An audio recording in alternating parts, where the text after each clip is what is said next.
आज हूँ सन्थ कवि भीम भईंकर श्राद्ध दिवस। ये अवसर में तांको प्रति गभीर श्रद्धांजलि ज्ञापन करुछि।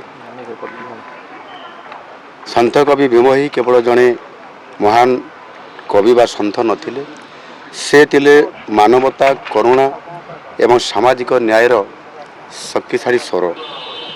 अत्यंत सरल और सावलील भाषा भजन और चौतीसा माध्यम से मानवता, सरलता और सामाजिक समानतार वार्ता से दौथिले।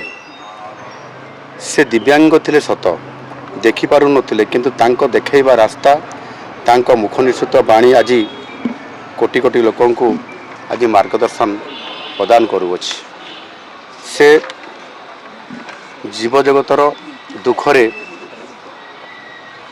अत्यंत दुखी होई से कहिथिले, प्राणी को आरत दुख अप्रमुत देखु देखु केबा सहु, मजी मन पछे नरके पड़ी थाउ, जगत उद्धार हो।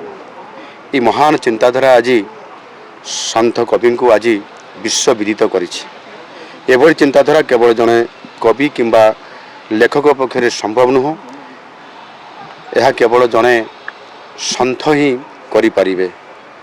अंध होई मध्य तांकर ज्ञान और भक्तिभाव सारा ओडिया साहित्य को समृद्धि करने सहित सारा विश्व को समृद्ध करि पारिछि।